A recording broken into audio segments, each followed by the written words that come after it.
7 दिवसीय श्री शिव महापुराण कथा महोत्सव का भव्य समापन।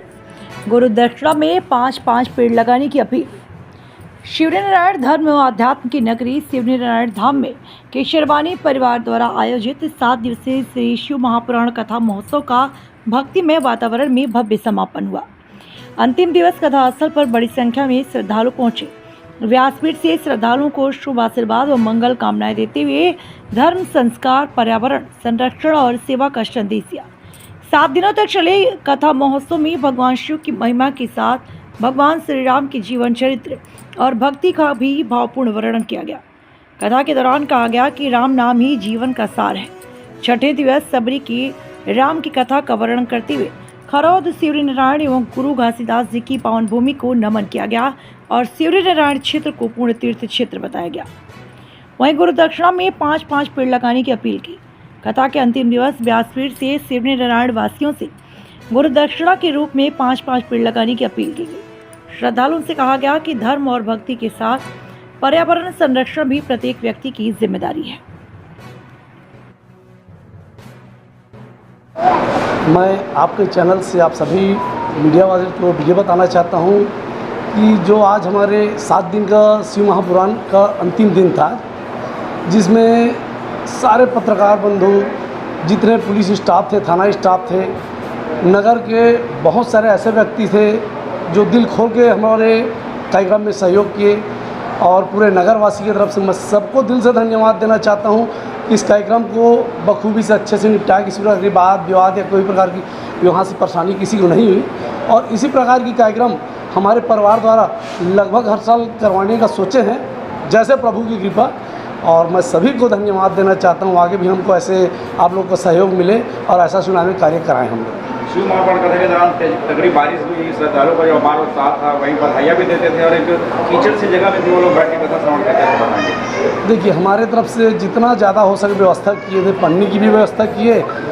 उन लोग को पन्नी दिए तो अपने छत में हाथ में ही अपने लेके ओढ़ के खड़े होकर शिव पुराण की, जो हमारे युवराज पांडे जी ऐसे वक्तव्य हैं, ऐसे महाराज जी हैं, उनके प्रियवाणी से शिव महापुराण को सुनने के लिए लोग पानी से नहीं डरते थे, गर्जना से नहीं डरते थे और उसको लगातार बारिश में भीगते भीगते पन्नी ओढ़ के, जो छाता ओढ़े छाता को पानी भीग रहे हैं और सब वैसे शिव महापुराण के श्रवण किए हैं। और सभी श्रोतागणों को, पूरे शिवनारायण वासियों को, पत्रकार बंधुओं को, थाना स्टाफ को एवं नगर के जितने व्यक्ति हैं, सबको मैं हार्दिक दिल से धन्यवाद देना चाहता हूँ। इस हमारे शिव महापुराण में सहयोग किए उसके लिए धन्यवाद देना चाहता हूँ।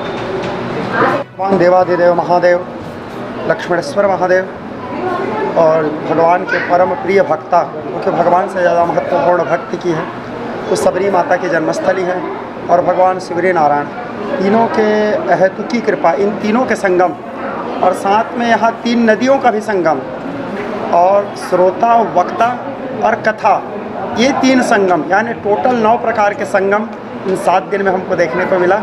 और इस 9 प्रकार के संगम में त्रिवेणी संगम नहीं, यहाँ तो 9 प्रकार से संगम हुआ है और इस संगम में सभी नगरवासी, सभी क्षेत्रवासी और अन्य राज्य से भी लोग यहाँ आए। आप लोग निरंतर प्रेस में तो देख रहे थे, आप लोग उससे भी लोग मिले हैं। अन्य राज्यों से भी लोग आकर के यहाँ कथा का रसास्वादन किए, अन्य राज्य से लोग आकर के कथा का निमंत्रण भी दिए।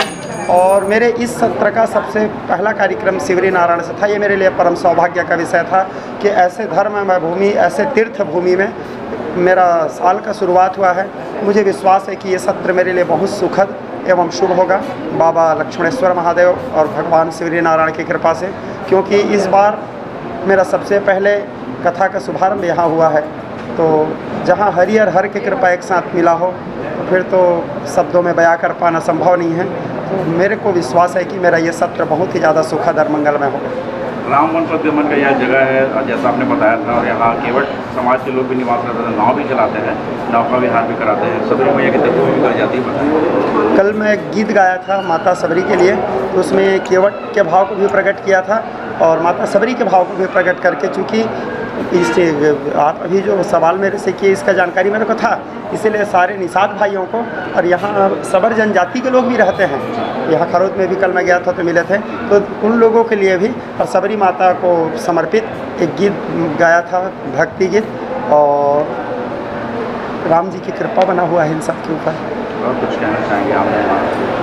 यह कथा करके मुझे व्यक्तिगत रूप से बहुत आनंद आया और कि सर्वानी परिवार के अथक प्रयास, जैसे गंगा जी को तो कोई लाते अकेले हैं, भगीरथ हिलाए थे, लेकिन आज हम सब जा कर के गंगा जी में पाप ताप धो करके अपने कल्याण के पथ पे अग्रसर हो रहे हैं। ठीक उसी प्रकार इस महती और विराट आयोजन को हमारे बहुत ही सम्माननीय कि सर्वानी परिवार के तत्वावधान में हुआ और बहुत ही सुंदर ढंग से यह कार्यक्रम सफलता को प्राप्त हुआ। इस कार्यक्रम की सफलता के लिए बहुत सारा बधाई और मंगलमय शुभकामना देते हुए एवं पूरे के सर्वानी परिवार के मंगलमय जीवन और उज्जवल भविष्य की कामना देवादिदेव भगवान महादेव से करते हुए समस्त प्रदेशवासियों का भी हमारे हरेली त्यौहार आने वाला है, जो हमारे छत्तीसगढ़ का पारंपरिक त्यौहार है। तो हरेली त्यौहार के गाड़ा गाड़ा बधाई शुभकामनाएँ। और हरेली त्यौहार के उपलक्ष्य में मैं समस्त प्रदेशवासी, समस्त शिवरी नारायण वासी से ये अनुरोध करना चाहूँगा। और शिवरी नारायण में तो विशेष करके मैं कथा सुनाया हूँ, तो यह कथा सुनाया हूँ तो एक आचार्य हूँ, एक गुरु हूँ। कथा सुनाया हूँ तो गुरु को तो दक्षिणा देना चाहिए, क्योंकि दक्षिणा आवश्यक है। तो जाते जाते मैं समस्त शिवरी नारायण वासियों से दक्षिणा के रूप में ये दक्षिणा मांगते हुए जा रहा हूँ कि अभी हरेली आने वाला है, तो हरेली में सभी लोग कम से कम 5-5 वृक्ष लगाएं। तो मेरे को अपने आप में बहुत हृदय गर्वान्वित महसूस होगा कि कम से कम मैं शिव महापुराण किया तो समस्त नगरवासी दक्षिणा स्वरूप में मेरे को 5-5 वृक्ष शिवरी नारायण में लगा करके मेरे को दक्षिणा दिए। इसी कामना के साथ हरेली त्यौहार की मंगलमय शुभकामनाएं। 7 दिन में पत्रकारों ने जो वर्ग किया, कहीं कोई गलती वगैरह होती है कुछ? यहाँ के पत्रकारों के विषय में तो मैं रोज़ कथा आरंभ से पहले भी बोलता था, एक बार आप लोगों की न्यूज़ में भी बोला मैं कि मैं तो अन्य जगह भी जाता हूँ, वहाँ भी पत्रकार साथी लोग कवरेज करते हैं, लेकिन यहाँ के जो पत्रकार साथी हैं विशेष करके शिवरी नारायण क्षेत्र के, यहाँ के सारे कार्यक्रम में इतने ज़्यादा एक्टिव थे कि एक एक गतिविधि को जन तक पहुँचाए हैं इसमें। और यहाँ के कार्यक्रम की इस बृहदता, इस विशालता, और अभी मेरे को आज बता रहे थे कुछ लोग कि शिवरी नारायण में आज तक किसी भी कथा में इतना जन सैलाब, इतना भीड़ नहीं उमड़ी थी। तो इस इतना जन सैलाब और इतना भीड़ में एक अहम भूमिका सारे पत्रकार साथियों का भी है कि पत्रकार साथियों के माध्यम से यहाँ के सारे कार्यक्रम, सारे जानकारी जन जन तक पहुँचा, और उसके पत्रकार साथियों की ही वजह से यहाँ सब लोग आकर के भगवान शिव के पावन कथा को तीर्थ क्षेत्र में बैठ करके सुन पाए। इसलिए समस्त पत्रकार साथियों को हृदय से आभार, साधुवाद, और सारे पत्रकार साथियों के मंगलमय जीवन की कामना भी भगवान सदाशिव से।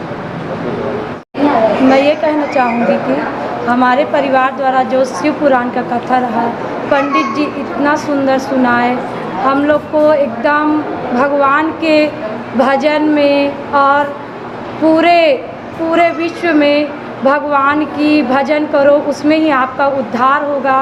ऐसे करके राम नाम का कथा, शिव जी की कथा सबका हमको श्रवण कराए। उसमें शिवरी नारायण और आसपास के सभी लोग, माताएं, बहनें और सभी लोग आकर के कथा को श्रवण किए और शांति पूर्वक से कथा को सुने और हमारा सहयोग किए, हमारा परिवार का सहयोग किए। और बस मैं इतना धन्यवाद देती हूँ कि आगे भी कथा सुनते रहें और पूरे विश्व का कल्याण करते रहें। धर्म की नगरी शिवरी नारायण में 7 दिवसीय श्री शिव महापुराण कथा का आयोजन रखा गया था। भगवान श्री शिवरी नारायण जी और महादेव लक्ष्मीश्वर महादेव जी की कृपा से संपन्न हुआ है। हमारे परिवार द्वारा श्री गणपत लाल के शर्वाणी जी हमारे दादाजी हैं, उनके परिवार द्वारा ये संपन्न हुआ है। इस कार्यक्रम में नगर के लोग, पत्रकार बंधु हर तरह से हमको सहयोग किए, और जितना भी सहयोग किए हैं हमारे लिए, हम उनकी ऋणी रहेंगे और आगे भी ऐसे कार्यक्रम हम करते रहेंगे और सबसे सहयोग की अपेक्षा रखेंगे। और इसी के साथ मैं सबको धन्यवाद ज्ञापित करता हूँ।